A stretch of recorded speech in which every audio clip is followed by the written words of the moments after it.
حضور صلی اللہ علیہ وسلم کی جنت میں معیت کے لیے نماز کی مدد۔ حضرت ربیعہ رضی اللہ عنہ کہتے ہیں کہ میں نبی اکرم صلی اللہ علیہ وسلم کی خدمت میں رات گزارتا تھا اور تہجد کے وقت وضو کا پانی اور دوسری ضروریات مثلاً مسواک، مصلی وغیرہ رکھتا تھا۔ ایک مرتبہ حضور اقدس صلی اللہ علیہ وسلم نے میری خدمات سے خوش ہو کر فرمایا، مانگ کیا مانگتا ہے؟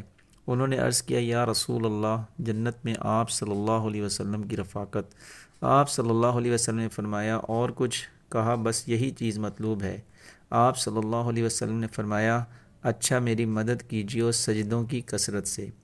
فائدے میں شیخ الحدیث رحمۃ اللہ لکھتے ہیں، اس میں تنبیہ ہے اس امر پر کہ صرف دعا پر بھروسہ کر کے نہ بیٹھنا چاہیے، بلکہ کچھ طلب اور عمل کی بھی ضرورت ہے، اور اعمال میں سب سے اہم نماز ہے کہ جتنی اس کی کثرت ہوگی اتنے ہی سجدے زیادہ ہوں گے۔ جو لوگ اس سہارے پر بیٹھے رہتے ہیں کہ فلاں پیر فلاں بزرگ سے دعا کرائیں گے، سخت غلطی ہے۔ اللہ جل شانہ نے اس دنیا کو اسباب کے ساتھ چلایا ہے، اگرچہ بے اسباب ہر چیز پر قدرت ہے، اور قدرت کے اظہار کے واسطے کبھی ایسا بھی کر دیتے ہیں، لیکن عام عادت یہی ہے کہ دنیا کے کاروبار اسباب سے لگا رکھے ہیں۔ حیرت ہے کہ ہم لوگ دنیا کے کاموں میں تو تقدیر پر اور صرف دعا پر بھروسہ کر کے کبھی نہیں بیٹھتے، 50 طرح کی کوشش کرتے ہیں، مگر دین کے کاموں میں تقدیر اور دعا بیچ میں آ جاتی ہے۔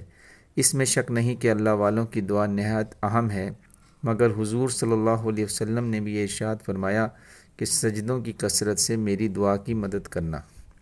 اللہ تعالیٰ سے دعا ہے کہ جو کچھ ہم نے پڑھا اور سنا، اللہ تعالیٰ اپنی بارگاہ میں قبول و منظور فرمائے اور اس کو دوسروں تک پہنچانے کی بھی توفیق عطا فرمائے۔